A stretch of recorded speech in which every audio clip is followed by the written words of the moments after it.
Well, let's get started. Let's do it. All right. Live from my air conditioned garage right outside of wonderful Raleighwood, North Carolina, and also live from the palatial estate and former home of country music legend Billy Joe Tobler. I am Jeff, and that is Gray, Here I am. and we're here to give you the hi hat. Oh, me. What is going on, my friend? Nothing much. Just been in a good mood, if I can pronounce that word, for for the last few days. Just things are going really well. I've got no complaints, and anytime you can say that, things are pretty good, right? No, no, wait a minute, wait a minute. You don't have a single complaint, not one. Well, I mean, I'm not going to Uh, get I, picky. you liar. Hmm. No, no. Yeah, you be nitpicking. Uh-huh. As we old folks say, we woke up on the right side of the dirt, so that's Well, half of it. well, I'm not going to get into that. I mean, seriously, it was about politics, and I'm not in the mood to talk about that because if I start talking about it, then it'll be Oh, 15 to 20 minutes, yeah, and yeah. that's not the intention of this show. I can make it the And shortest episode in all the world and just say they're all idiots. hmm Greedy, self-serving idiots. And then that would be the show. yep, we got to do that one, like when we're pressed for time or something. It'll be like a 5 minute episode just to get something out for the week. The only thing that Oh, you're out walking the grounds, I hear. I am Are you by the fountains? the birds have come in for the evening, and if you can hear them, and it's beautiful, beautiful on the back 40. I hear you. But there is something that did trouble me. It's and it's going to tie into what we were talking about last week. Okay. Anybody who listened to last week. It was games of chance related. But I saw something pop through a couple of days ago that pretty much had me convinced that we as a society have just, yeah, we're going to hell. Believe it or not, you can now go to your favorite sports book and place bets on the Special Olympics. Yeah. I, We I'm not talked about lying. And Jeff, I sent you the link, and Yes, you did.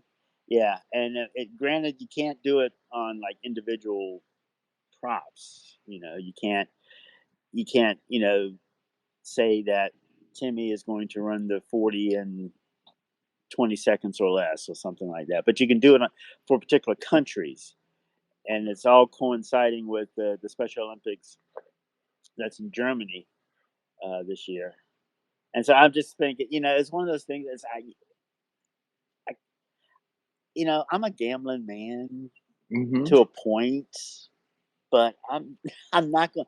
I That's just not something. Just not right about that. Yeah. And the first thing that leapt in my mind, and I mean, God knows I have all the respect in the world for disabled people, but Oh, I absolutely. mean, the first question that jumped in my mind is, okay, this gives all new meaning to what's your handicap? Seriously. I mean, it's a whole new. I mean, and literally, it's got to figure in because I mean, we were joking around a little bit, texting about this, and I mean, I'll give one of the mild ones, but you know, there was like a such and such, won the 100 meter dash, but his Tourette's kept him out of victory, out of off the podium, Off the podium, yeah. in the 400-meter relay. And with this, and Yeah. now that the floodgates have opened, so to speak, and letting people bet on these things, all right, even people without disabilities, you hear about cheating all the time. You know, Hmm. PEDs, performance enhancing drugs, or steroids, or blood doping, or this that. Is that going to work its way into the Special Olympics as well? It's coming. And Yeah. and that's sad. I mean, that's horrible and It's sad. literally like a South Park episode, like coming into reality. We Yeah. actually mentioned this in pre-show. It's funny that it's coming up, but I mean, it's literally an episode about that. And I mean, because what was he trying to do? He was trying to win the prizes, you Hmm. know, and the notoriety and all that. So, I mean, it's going to be the same thing. I mean, people that in a lot of cases don't even have the faculties to even understand fully, you know, not only that they're competing and what a victory means on that grand stage, but the fact that people are betting on them. I mean that just blows my mind. I mean, what Yeah. kind of pressure are we putting on these disabled athletes that are just the purpose of this was just for them to go out there and participate. Yeah, and It have it. didn't matter who won. That's the thing. Exactly. It's completely against it. It didn't matter who won. Participation is all that mattered. And And this is just the ones who decided to do this, the ones who decided to make it, a bettable event, and the people who actually do put down their money on something like this. I'm just like, w- we'll bet on anything, and it just where I mean, you got to draw a line somewhere. But apparently, for not just with this, but a lot of things, the envelope gets pushed further and further to the edge, and it's just going to fall off one day. And it's just, I mean, from MMA to betting on Special Olympics, and that could be a whole another time. I'm a fan of boxing, but I'm not a fan of MMA. hmm The way I look at MMA, I'll just give a snippet of this. The way I look at MMA is basically dogfighting with humans. That's yeah, I all can it see is. that. You That's know, all it is. you know, to be honest with you, I mean that's kind of the way that I felt about it before. And I mean, for sure, there's some guys that are just straight up maulers and just ground and pounders, but there's a lot of guys that involve martial arts. I mean, especially jujitsu and grappling and stuff like that. And I mean, the best of the best are the guys that are well rounded. They're strong and they can punch when they need to punch, but most of the time they just take you to the ground and wear you down. And I mean, there is some skill to it. I had the Well, same episode, and then my son was into it, Hunter, who also happens to be the producer of the show and also has his own show. So you need to check it out. It's called Finding New Films. Also on the Q Crew stable, the same one as us. So check out his show too, by the way. Um, but yeah, and he introduced me to it, and I was like, I really don't watch it. And then he showed me one match where because I wrestled in high school, and I'm into that kind of thing. And he showed me a couple matches where it was a lot of grappling, and I was like, well, this is kind of boring. I like to see it mix. And then he showed me when it was mixed. I was like, okay. And so when the big matches and the big crowds and stuff, there's always energy there. So I got hooked into it for a little while. I've kind of slacked off a little bit recently, but yeah, during COVID and stuff, and it was the only thing going on. It kind of kept you around. So I'll never forget that the UFC during COVID, it was the only live sports on TV. It just kept you going. That's all I got to say. I'm no, sorry, I oh, kind of no, monopolized you're that. fine. You're fine. I mean, I'm not saying that they're not talented or athletes or anything like that. Um, I just, I mean, I think the point was about when you betting and and I lived related. when you and I lived in Raleigh, we saw this on a damn near weekly basis in a bar. Yeah. What's the difference between a bar fight and an MMA fight? Not a whole lot. Yeah. Mhm. You got two dudes trying to either wrestle or beat the snot out of each other. Yeah. Now, granted, you could say the same thing about boxing as well, but I don't know. There's just something.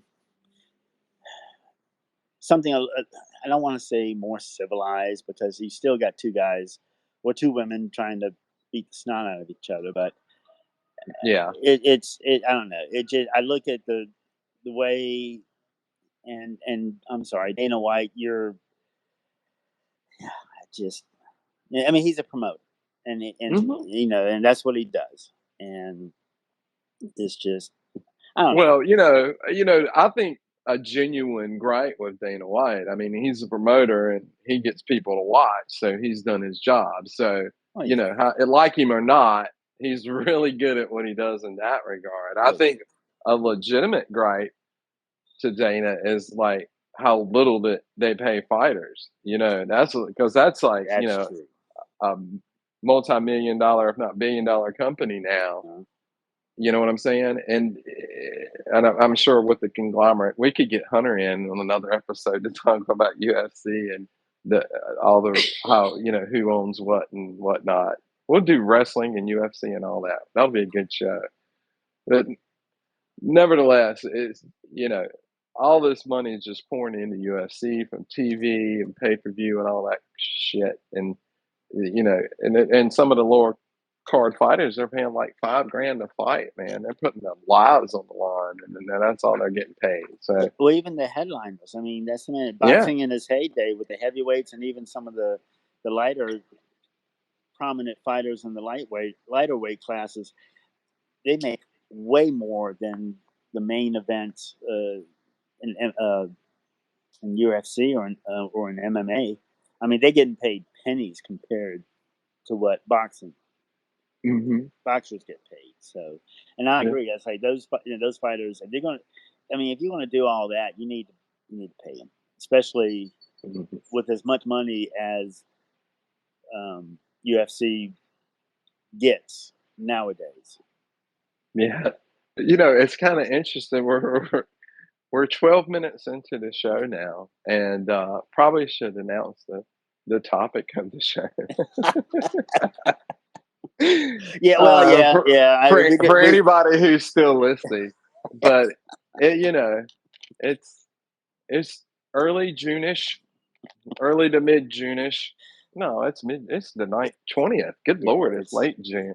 We just missed it, and everybody's gone through it and emptied their wallets and stuff, and it's for nieces, nephews, cousins, and whatnot. It's graduation season and vacation season.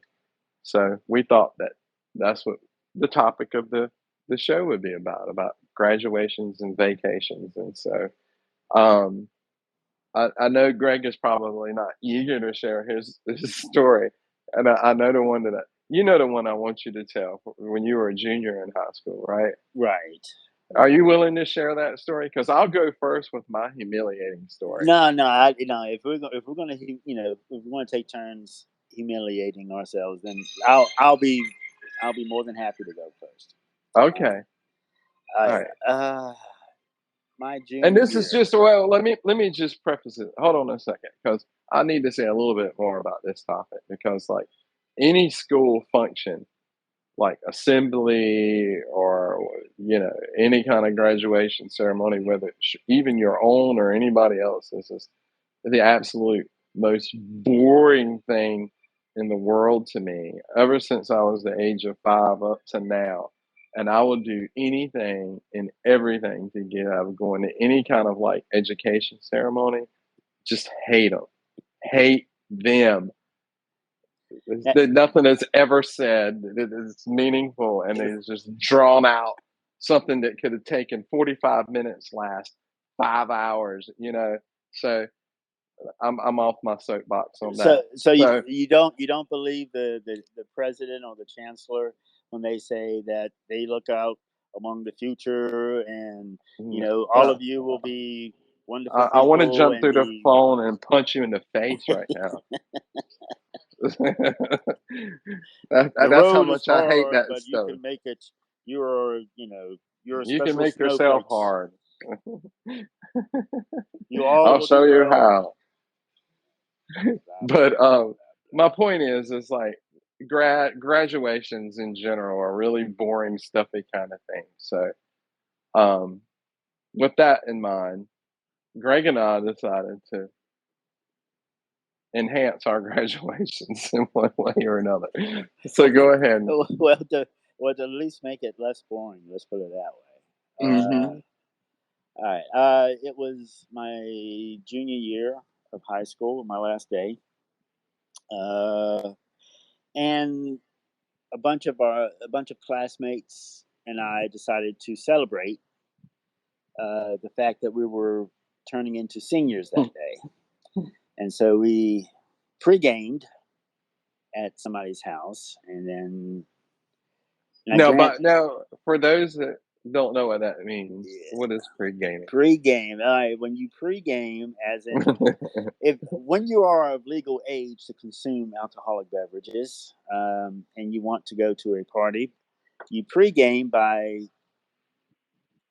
uh, drinking just enough to feel good, but not enough to become blotto. And so you pre-game, and then you hit the door to wherever you party you're going to, and you're automatically in the right state of mind, so to speak. And Hmm. so we did, now granted, keep in mind this is 8 o'clock in the morning before, you know, the school starts. And so we're pre gaming at a fellow classmate's house. And I arrived there. And at that age, I hadn't quite set my limit on how much is too much. And I was, I was drunk. When I hit school, I was drunk. Yeah. And uh, managed to stumble to my seat in the auditorium. Now, this wasn't the actual graduation. This was like a ceremony to, it's okay, to hand out scholarships, to celebrate, Beta Club and this, that, and the other. But this wasn't the graduation. It was like a little ceremony before the graduation that night. But it was during the day.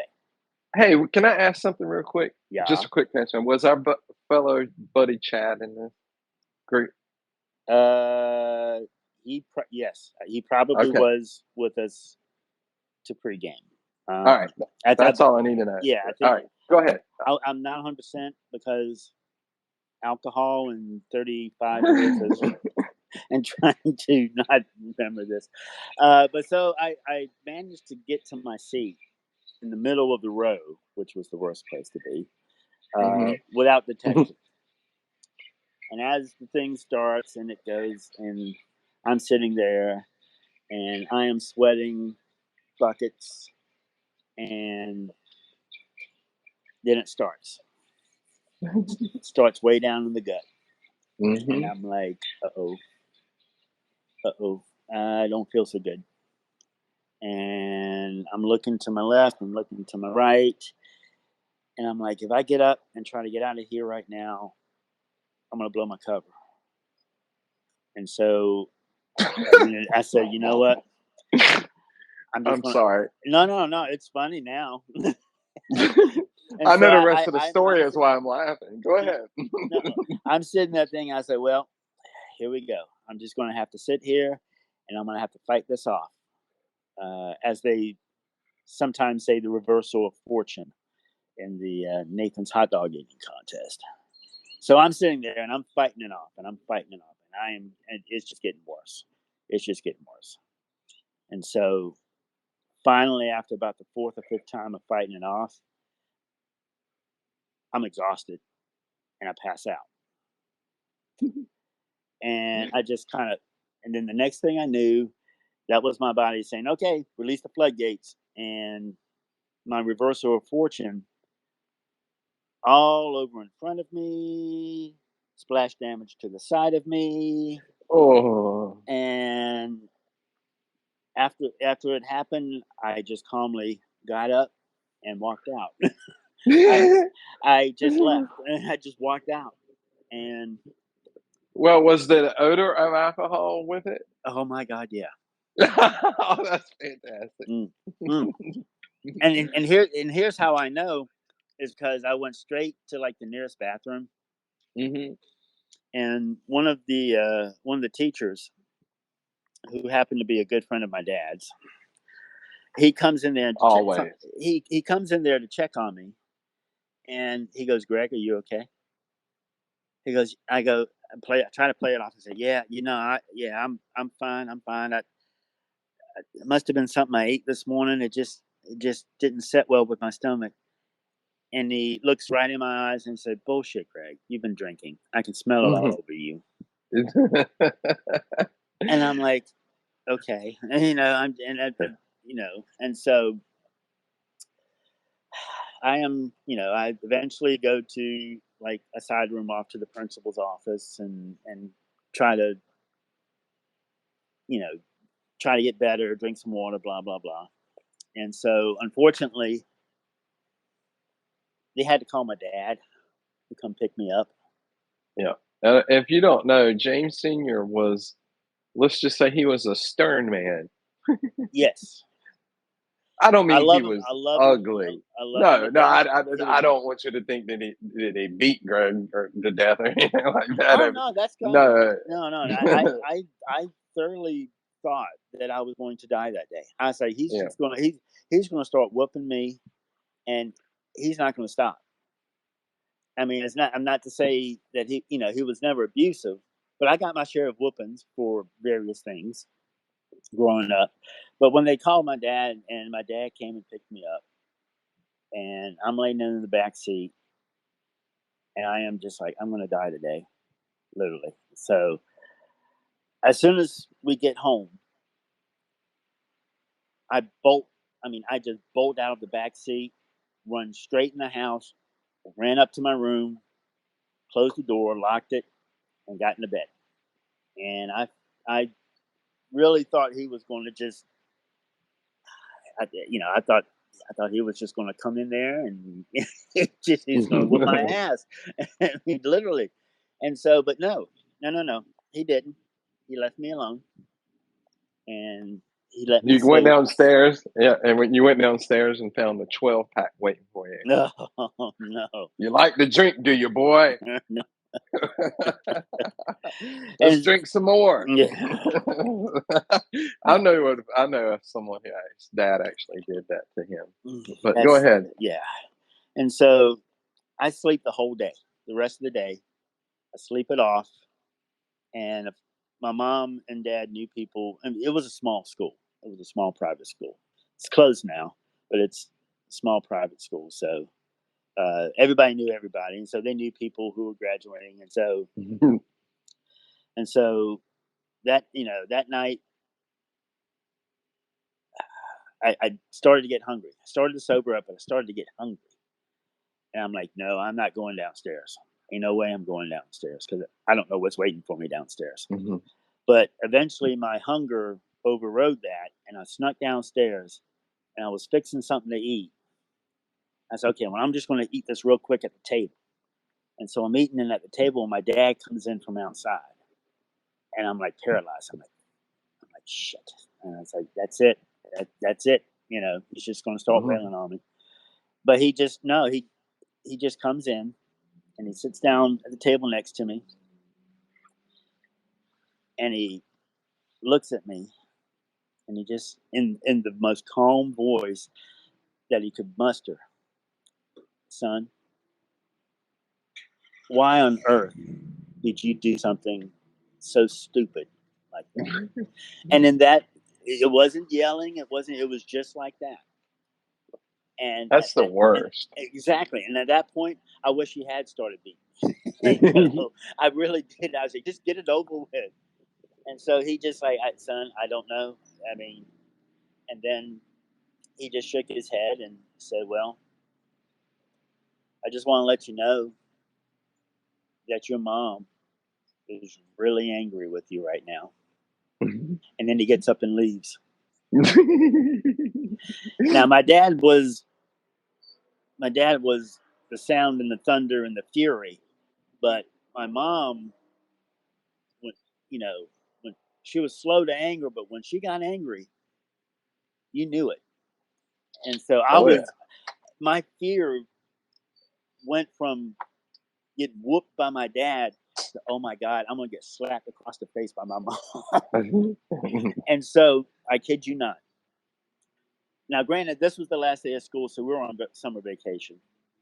And for the next week, I made it a point not to be in the same room as her. I would wake up in the morning.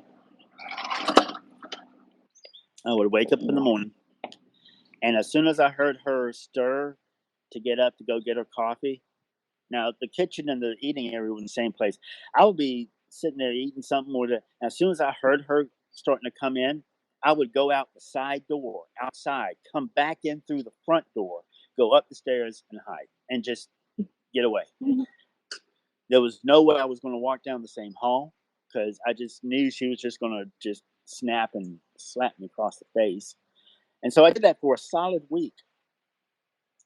And a week goes by and it's a Saturday and I'm sitting there and I'm eating my cereal, whatever.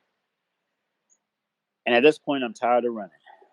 And so my mom gets up and I hear her come in and she comes into the kitchen and I just freeze. And I'm just like, well, you know what?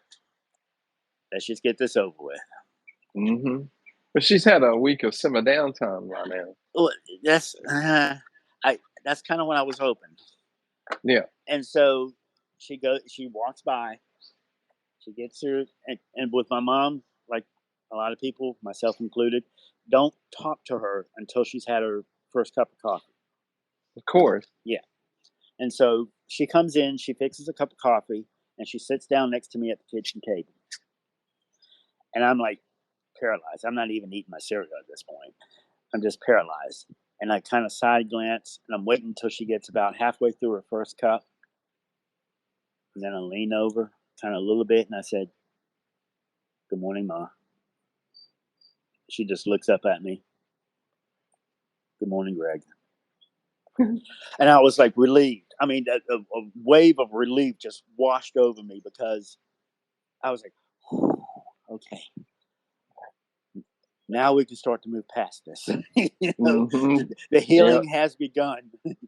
And so over the course of the next few weeks and the next, I, you know, things got relatively normal again, came normal. Uh, I will say this, I never, and my mother passed away back in 2004. Wow. That's a And long time ago. it was, but now we're talking, this was like June of '89 when this happened. And she Hmm. passed in uh, August of 2004. And in that span, for the rest of her life, I never, I never mentioned it once because I didn't want her to have a flashback. I didn't want some 50-year-old mom beating up on her 30-year-old son.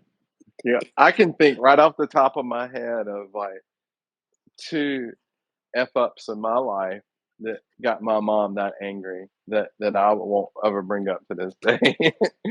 And now I know for sure she's probably going to listen to this podcast and know exactly what I'm talking about and probably bring it up to me the next time I talk to her. Mm. But Before you get there, I will I will end my story because there's more. Mhm. Oh, but wait, there's more. All right. So after all that fiasco, summer passes by. I was working at a local swimming pool, um, and it was in a location where there was another school in our conference that they would come hang out there, and our school would come hang out there. It was it had gotten out that people from this other school, they were like, "Oh my God, are you the one that threw up at got drunk and threw up at graduation?" I said, "Yes, that's me. Thank you." All right, so the summer passes, and I got to live through all that. Their first, the principal, his initial reaction was to expel me outright, just expel me. Mhm. But fortunately, calmer heads prevailed, and he was just going to suspend me for the first 2 weeks of school. And I'm like, no, I don't like that either. So I ended up writing an apology letter basically saying what a dumbass I was and how I embarrassed myself and the school and my parents and everything. I wrote a big apology letter, and they took that. And so instead of suspending me for the first 2 weeks, I had to report to the janitor after school for the first 2 weeks of school to do janitor work. And that included sweeping and mopping and this, that, and the other. Now, in doing so, I had to mop both boys in the girls' bathroom. And I'm going to let you know a secret. I know more about toxic shock syndrome, apart from any gynecologist, than any man ever wanted to know. Because that was like posted on all the women's bathrooms. And so, yeah, for the tampons. Yeah. yes. And The newly, I'm not, making fun of it or anything like that. But it was like, I was, yeah, it for was some like, of our younger listeners, just so you know, some girls actually didn't get their periods till they were in high school back in the old days. With the advent of so many hormones and things like that in foods now, additives and whatnot, and girls are getting their periods at like 9 and 10 years old these days. But that was just a little historical context there, people. but but in the first 2 weeks, I was bored. I was sitting there mopping the girls' bathroom, and I'm just reading all these posters. I thought, oh, okay. Oh, wow, I didn't know that. Oh, wow, that sucks. I say, shit. As I Wow, go, they actually have doors on their stalls. yes. Hmm. And so that was like basically, and after the my 2 week sentence was up, then everything returned to normal. But I still didn't. Neither my mom or dad. I did not mention. I did not even like 10, 20 years later when you're sitting around. Oh, do you remember when we were kids? We used to do this and that. Oh, no, no, no. I never brought it up. I was I was for everything that had happened that day. I just soon let that sleeping dog lie forever. What I think the most incredible thing about that whole story is like how little you talk about like the best part of the story to me is the like recipients of the Oh, the, when you threw up. It's like yeah, I just yeah. can't imagine that I gym after you left if there could only been a camera there. Oh my god. Reason number 643 why I'm glad there was no Facebook Yeah, or it's Instagram or anything like that. Because I there's would, gonna be one day when you're back in North Carolina just to visit or something, and somebody is gonna walk up to you that you haven't seen in 40 years. It's like you threw up on me and just punch you in the face. yeah, exactly. And I would deserve that. I would take it, and I would apologize, and I'm sorry. I deserve it. I sure Yeah. do. Oh, hold on just a second. Before I get into my story real quick, just a friendly reminder that PepsiCo is still a publicly traded company. Just invest your thousands and earn enough in yearly dividends to cover your nieces and nephews' birthdays. Again, from our friends at PepsiCo. All right. Was that a friend of the show? Yeah, it's friends of the show. Pepsi. I said that was friends. Yeah. Oh, okay. We know one person who probably owns about 50% stock. Yes, we do. Oh, I want to, I know your story is so much better than mine, but I've got to mention my story, which also, Oh, oddly enough, and I was just thinking of like, at some point we got to do like college age stories or something because you've got the greatest drinking story from out and about on the town ever. I want to tell that one. But nonetheless, I'm sure there's some on me. I've got tons on myself. But anyway, well, this we just particular one, for those that I was one of those people that went to college on the graduate plan, that I went for 2.5 years and then thought I wanted to live life for a little while. And then I dropped out and to play in a band and work at Circle K. And then I thought, this isn't much of a life. I need to go back to school and then work my way back into school. Not that I flunked out or anything. I just stopped going. But that ticked off my parents. And anyway, it was a 5.5 year journey, which should have been a 3.5 year journey for my degree. And when I finally got it, it was a big deal for the family and stuff, and me myself because I really had to work hard for that. I had to spend a lot of my own time, energy, and money into the getting the last little part that I needed to get the actual parchment. So the night before graduation ceremony and get it, to me in my mind, I was like, I'm a college guy now. I'm a college graduate. It's just the ceremony. I could give a rat's ass. I'm not even going to go to the one in the morning. Because we had a big ceremony where everybody went. This, of course, is at the prestigious North Carolina State University, by the way, for those that don't know. But we had a big ceremony in the morning at like 8 o'clock, something like that. And that was in Reynolds Coliseum. And then we had like a departmental or like your school actual uh, room where you go to, whatever school you're at. And then you had a ceremony where you actually gave you your degree from the dean of your department or whatever. So, that was in the afternoon. So I was going to go to that. So anyway, we're partying thing. And then so about midnight, I'm like tore up with my buddies and stuff. There's a bunch of us, partying at our apartment. My mom and dad call and say that, they're in town. They can't wait to see me walk across the stage. And I'm like, well, that's in the afternoon. In the morning, it's just a ceremony. And they go, well, don't march you in and sit you down to listen to the commencement speaker and stuff. And I said, yeah, but it's just speeches and stuff. I don't walk across the stage or anything. And then my mom was talking to me on my phone, but my dad took the phone away from her and said, do you know how much money I spent on this education? He says, you're going to get your ass up and you're going to go to that ceremony and we're going to see you walk down there and sit you down. And so I was like, oh, okay. So that's cool. And so I thought to myself, I'm going to go take a nap real quick. And so I'm thinking, I'm sleeping for like an hour or so, and then I'm getting up and then, you know, party for a little bit more and then go back to bed. And I get back up, and what I don't realize is, people were still partying and stuff. I thought I'd only been asleep for an hour and a half, and I was just gonna hang out for a little while. And then they were doing shots, and they thought, how it goes. They talked me into doing some shots and stuff, and I remember asking someone, it's like it's only like one or two, right? And then they all agreed and said, yeah, oh yeah, that's what time it is, because they knew I had to get up at like 7 o'clock in the morning. But at the time it was like 4, Oh. and so I'm starting to get like kind of crazy drunk again. And then I look outside and I start getting light outside. Uh-oh. And I was like, holy crap. And so I went and jumped back into bed and tried to get something. But I was like, and then when my alarm got off, I started getting sick. I mean, I was like, and I'm one of those that can't throw up.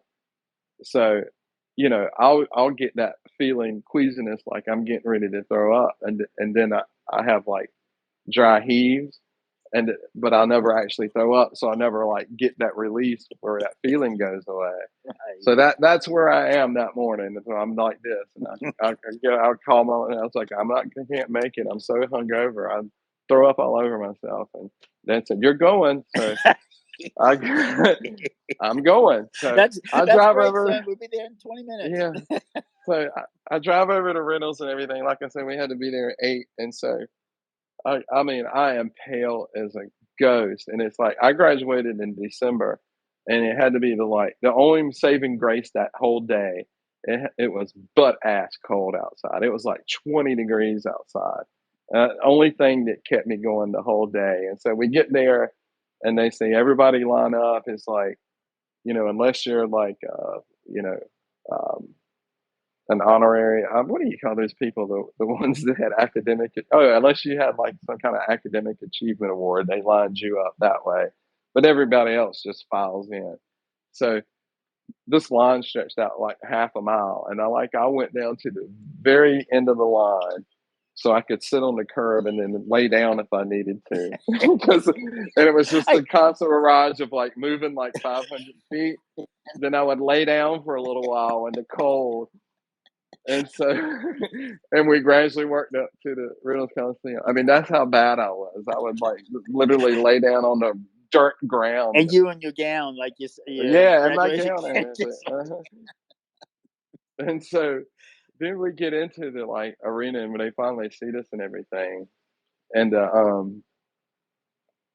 and the girl next to me leans over to me and she goes, "You freaking reek of alcohol." I was like, "I bet I do." That's exactly what I said. You got I was still drinking 2 hours ago. now. But Did you anyway, like pull a beer out of no, your gown and say, "Hey, you want?" yeah. Well, I literally dozed off because it was so boring. But the cool thing about it was, while all the speeches, I didn't even realize I was asleep. I mean, I had to have been out for a good 30 minutes or so. And when I woke up, I felt fine. That sick feeling was gone. But at the same token, I was still like drunk. And then I was like happy drunk too. And then I was just like nervous and I was just trying to like screw with people around me and stuff. And they were getting agitated. and, so, and so then I left everybody alone. And I'm like, and I never dawned on me that, like, that my mom and dad are just clocking me the whole time Yeah. that I'm down there. And then, so, like, and then I got this thing where, like, I started, if I would, like, sway back and forth just a little bit, I could get my tassel swinging in a circle.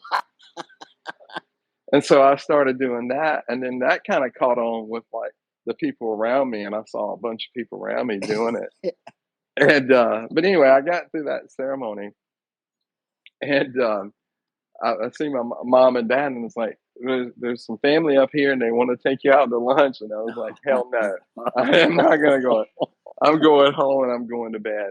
And they go, all right, I understand. Thank you for showing up. She goes, did you mean to do that? And I was like, what are you talking about? And they said, well, when you started swaying back and forth and turning your chest around, she said, eventually everybody did it. She's like, everybody there, like all the graduates, it started at you and it went all the way up to the front. Everybody was doing it by the end of the ceremony. So that was pretty cool. But anyway, but another thing is that they had to come over to my apartment, and because my afternoon ceremony to get my degree was like 2 or 3 in the afternoon, and they had to come over to my apartment and pound on the door and wake me up even to go get that. Now, were we roommates at that time? I think Yeah, we were. Yeah, because my I remember them coming and pounding on the door. and then they came over after that ceremony and wanted to party with us, and they That's brought my pizza boy. and everything. Yeah, and then brought pizza and stuff, and I'm like, oh god, mom, I'm going to bed. I didn't get up until like noon on Sunday. I don't think, because that was like Friday. The graduation was on Saturday, but yeah, that was a painful day. I've never been so proud of myself and ashamed of myself at the At the same time. same- oh, my goodness. Yeah, God, we were so I think stupid back then. yeah, you were there. Yeah, you were one of the because it was my cousin had come up from where we grew up, and she brought her husband with him, and he was a big instigator, and he was a Oh, funny guy. yeah. And then I was like saying, I got to get some sleep, so if y'all got to let me know if it's really late or it starts getting really late, and then they're like, and I kept asking what time it was, and Jimmy would be like, "It's 1, man. It's not late." And then he'd wink at you and the other guys there, and Oh, so I had a hand in this, yeah, didn't I? Oh, yeah, I do remember. It was a big crew. Yeah, because a bunch of the crew that's from right. Hillsborough, not Hillsborough, yeah, Hillsborough Street, Gorman or the Street. Brent Road crew, or the Road. There you Gorman go. crew. Yeah, Mm. but anyway, that's neither here nor there. Well, let's segue into, which is always a fun topic, and I don't even know how you want to go about this, because I mean we could do this like Dickens. It could be like the ghosts of vacations past, future or present. But I don't know how you want to take it. But one thing I want to say is that, like, vacations for me, I know some people just love to just go wild and just like nonstop everywhere. I mean, for me, I mean, I like those things too, but those are trips to me. Like a vacation is like you're just going somewhere where you can just relax. Yes. You know what I mean? Yeah, because you and I had taken in our youth, we took several trips to Myrtle Beach, but I wouldn't Yeah. consider that a vacation. exactly. And I mean, even like my latest trip we took to LA, I mean, even though it was a vacation, we took vacation time to do it. It was more of a trip because we didn't sit around for 10 seconds while we were there. We went nonstop. I was like, we walked, I think we did, you know, on the health app on your phone, they've got the step tracker. And Michelle and I, we walked over the course of 5 days, like 36 miles while we were in Los Angeles. That's a lot of walking. One day I walked 14 miles this day.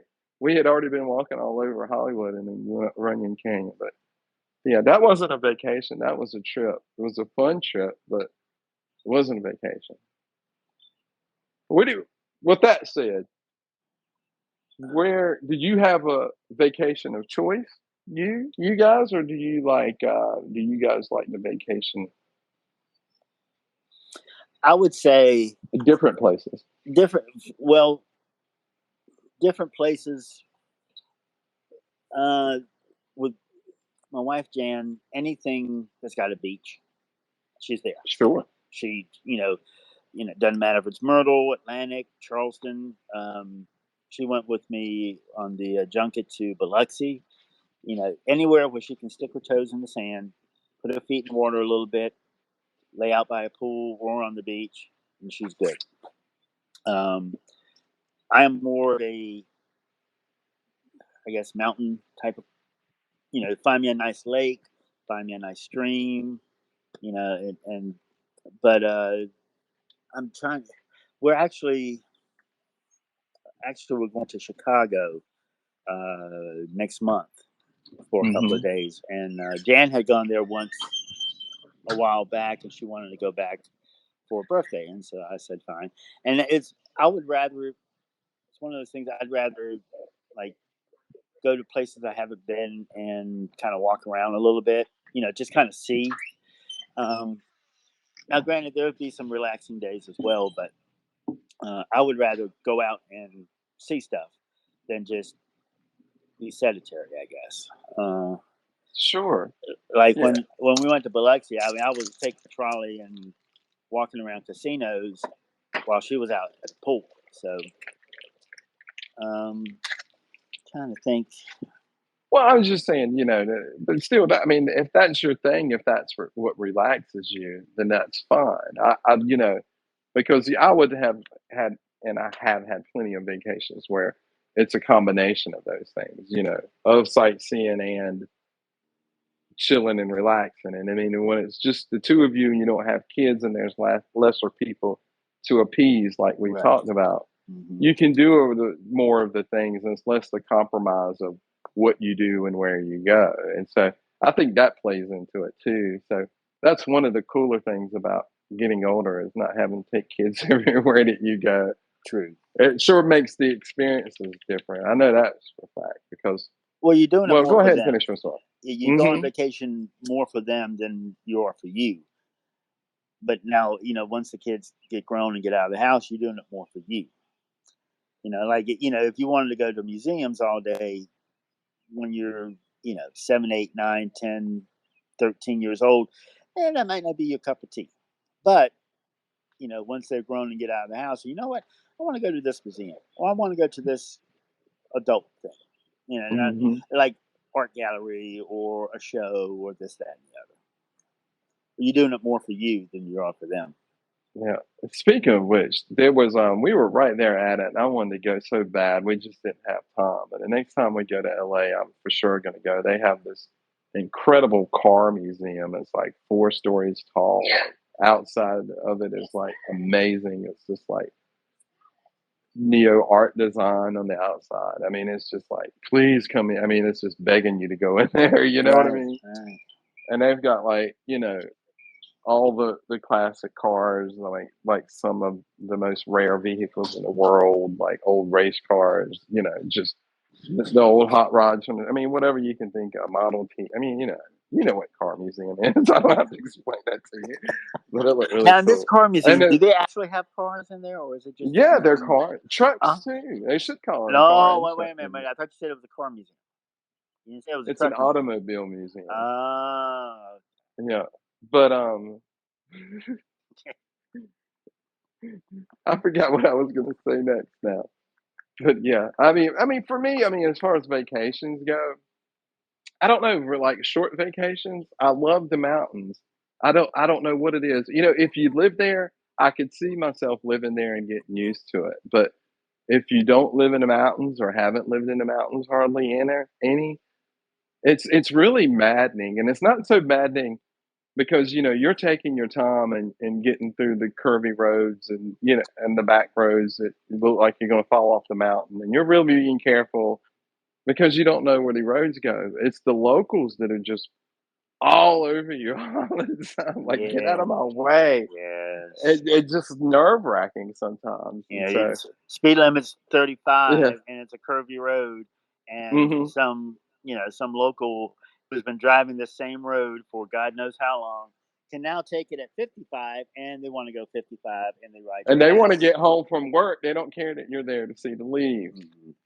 No, Exactly. Yeah. no, they That's don't care. what I said. Yeah.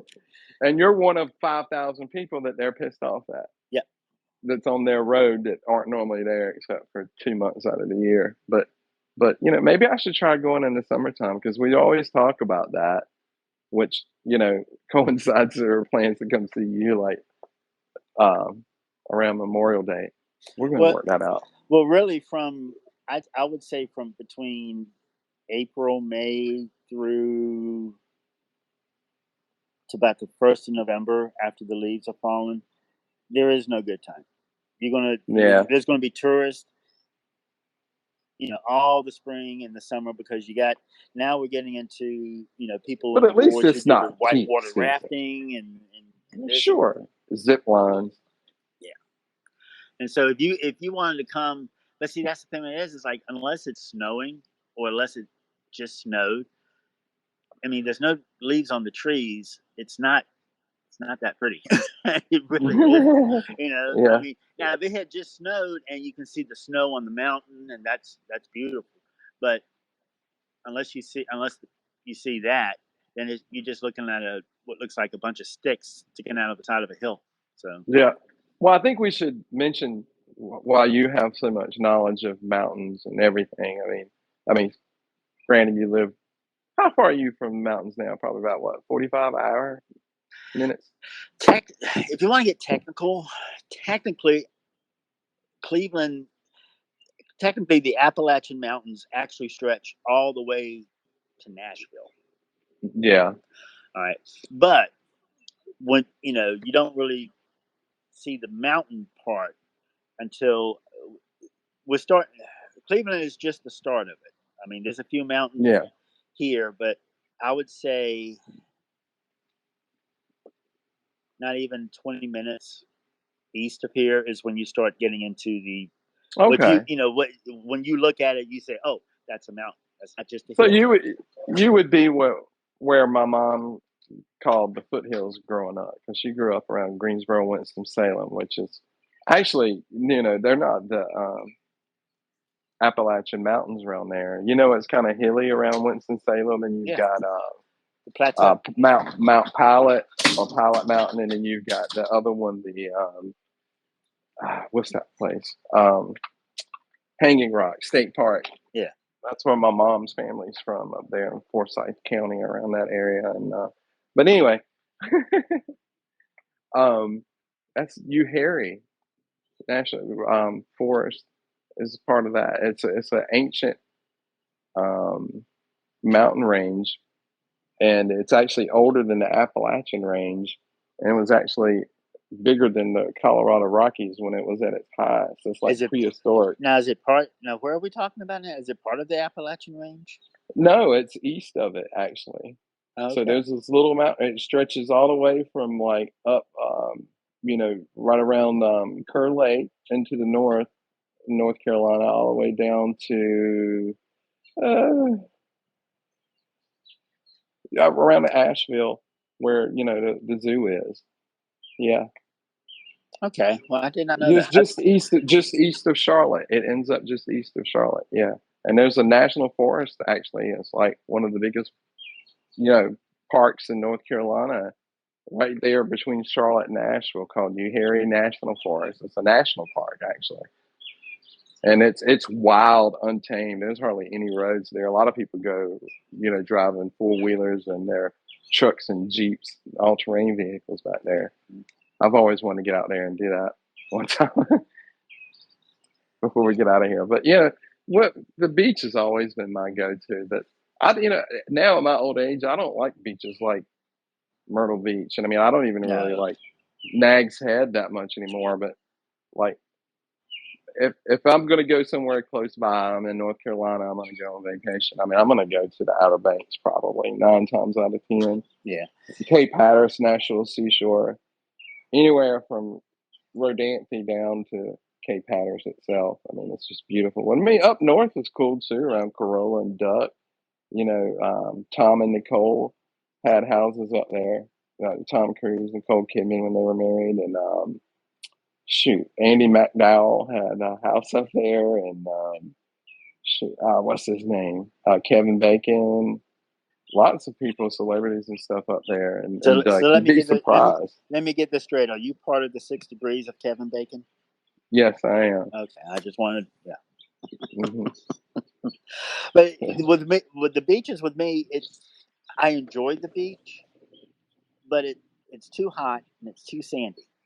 If I was going for me to enjoy the beach, it would have to be late fall, very early spring.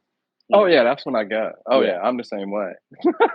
I mean, The best time in the world to go to the Outer Banks. I mean, it's like late September through probably even November, December. I mean, you can find that days. This has been plenty of times that back when we had the camper and stuff, that we would look at it be like November. It'll be the weekend after like Thanksgiving or something, and we'll see it's going to be 70 at the beach yeah, and sunny. Why not? yeah. Who gets a beautiful beach day like that in December? Nobody And, around. yeah, but it could be that's the bad thing about the Outer Banks. It could be like that one day, and then the next day it'll be like a nor'easter. It'll be 40 degrees and winds blowing 40 miles an hour. Yeah, Which that happened to us one day. We had this most beautiful day on the beach, and about had our camper blown over the next, that very night. the whole thing blew over. Almost. I mean, it just seemed like it. I mean, it was like we were camped out right on the beach, and we were the only. There was only like 10 campers out on this massive campground, and we'd had this beautiful day, and it was like, why is everybody leaving? And like we didn't know this big storm was coming in that night. Yeah, we weathered it though. But the next day it was beautiful again. That's crazy. But yeah, we almost got flooded. Yeah, because you only got one road in and out. What road is that, Michelle? USS State Road 12, I think. Yeah, that goes in there, and right there at Rodanthe, where we usually stay, the tide comes in like really bad. I mean, it didn't have to be a hurricane or something. It could just be like a bad storm out of the northeast. Yeah, it'll it'll flood out the road, and like they have bulldozers and stuff right there in town. If that does happen, they like try to dig the road back up. But I mean, sometimes they have to bring, they have to pile the sand back up to get the the ocean off of the road. Yeah, It's insane, and like we almost got stuck there. One time we got out right as it was starting to happen. There was only one lane of the road, and they were starting to close the road down completely.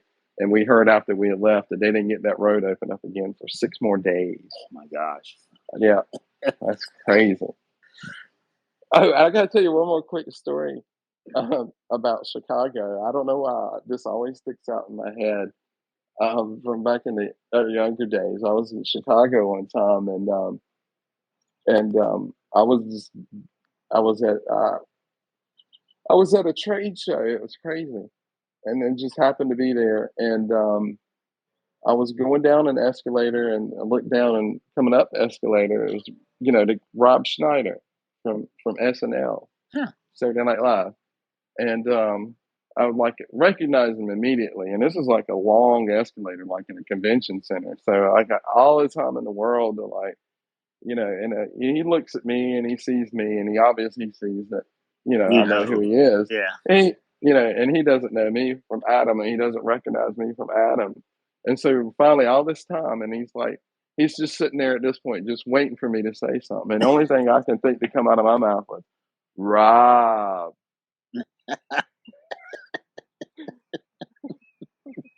You were starstruck. Yeah, yeah. He didn't recognize me at all, but No. that's neither here nor there. I just thought that was hilarious. Now, how long was this escalator flight? Like a minute, I two mean, it minutes? was forever. I mean, it was literally like it was like 2 or 3 stories, I would imagine. Oh, So I mean, he sees me with all this anticipation to speak with him and reconnect with him and all this stuff, and all I can think to say is, Rob, Rob Meister. I didn't say that, but oh my God! that's He might have basically. punched you if Yeah. he'd be like, "Shit." Yeah. Well, look, I got to get this in real quick. Another friend of the show has something to say. You ready? I'm ready. Okay. Escape to the beach at Beaver Dam Creek. Quietly nestled in the heart of Halifax County, North Carolina, just a few miles from downtown Enfield. Lather yourself in tranquil luxury or visit a number of tourist sites close by, such as Melock Mountain State Park, the Halifax Resolves, Brinkleyville International Speedway, the Weldon Train Museum, or the Hollowad Native American Reserve. Whatever your desire, it's at your fingertips at the beach at Beaver Dam Creek. Now, well, you in that little spot you just did, you forgot one more local landmark. The Well, you can't say everything. I mean, there's so Well, much to I do know, up but there. it would be I mean, remiss. that's why they built the damn place, Greg. I know, you would be remiss if you didn't mention the world class masturbate and tackle shop. That's true. So you'd be sure to stop by there. I didn't mention world famous Rockfish Bridge either, No, but it's up there. Or the Runnock Rapids Theater. I mean, you could just go on and the on. Dolly Parton Theater, the Randy Parton Well, Theater. it used to be formerly, I but not know, anymore. I know. Oh my God, that town got so hosed. But that's Well, another topic for another day. yeah.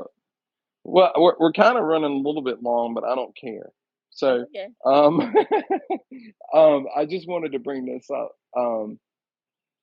Best childhood vacation that you can remember. Best childhood. I would say, I'm trying to think how old I was. I think I was about, the earliest one would probably be, I think I was about 7, maybe 8 years old or so. And my parents thought it would be wonderful to take the kids down to Walt Disney World. Hmm. Now, granted, this is the only time I've ever been, and to date exactly how long ago it was, this was pre Epcot Center when we went. Epcot was not in existence at that time. And the way we went down, we didn't drive down, we took a train. The train station over in Rocky Mount was like less than 30 minutes away. So the Walker family got on the train, mom, dad, myself, and my sister, and we started a long train ride down to Orlando. Now, this is the first time I've ever been on a train, and you can imagine, 7, 8 years old, never been on a train before.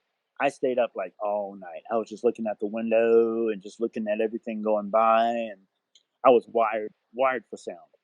And so I got antsy, and so I wanted to get up and roam about, but I was on the window seat. My dad was on the aisle seat, and he was asleep.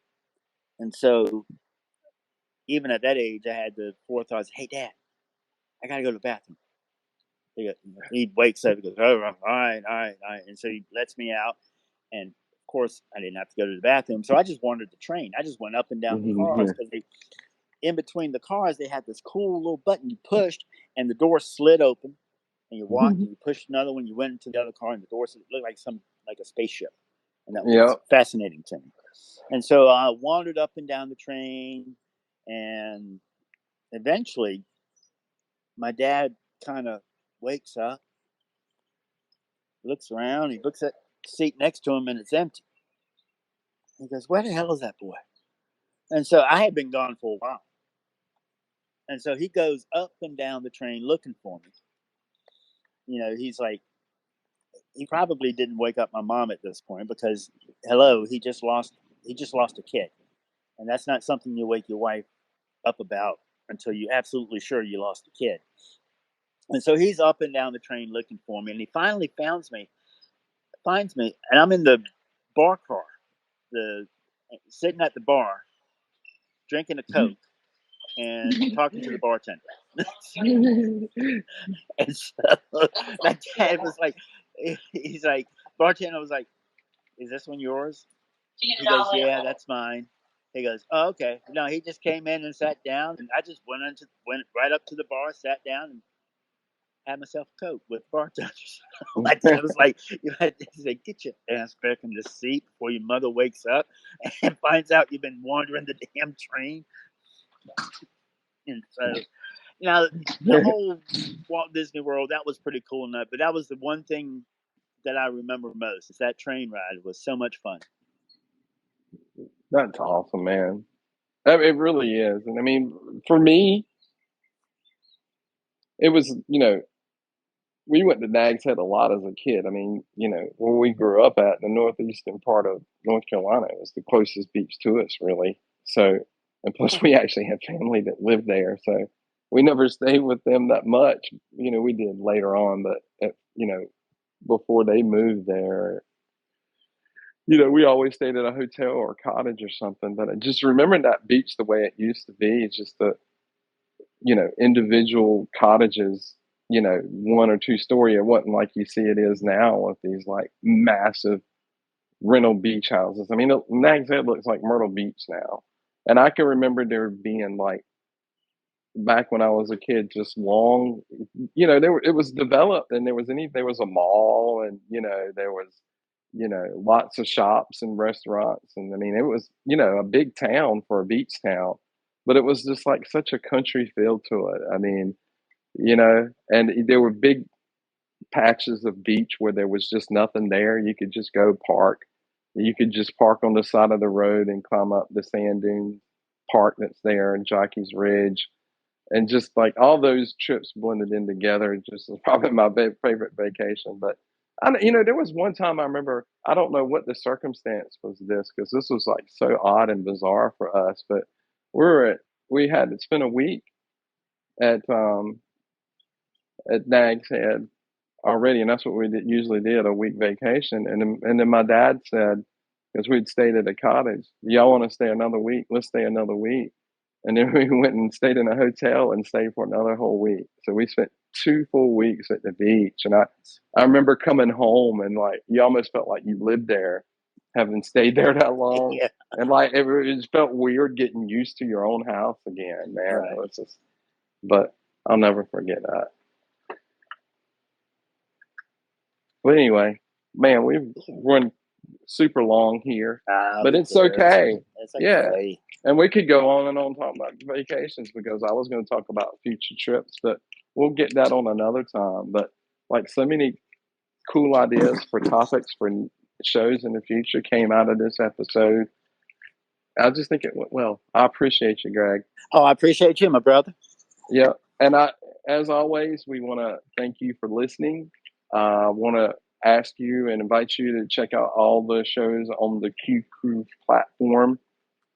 Give us a like, Or give us subscribe. money, or Oh, money. or just give us money. That'd be fine too. That's true. We need more friends of the show. Leave us a comment. We'll ridicule them and then respond in a courteous way. Um, I can't think of anything else. Hey, you said it all, my friend. Yep. Take us out, Greg. Take us out. Yeah. Where are we going? Closing comments, man. Oh, closing comments. Well, thank you for listening. Thank you for giving us your time. Thank you for everything. Jeff and I will be back next week with another new episode. Please listen. Hopefully, we'll do better next time. We'll keep trying. Good Take night, care, Jeff. everybody. Am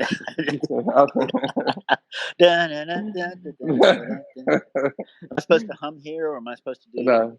I mean, I could dance, but they can't see me dance. So I think what we're doing here is we're just rambling out until the music kicks in. I think so.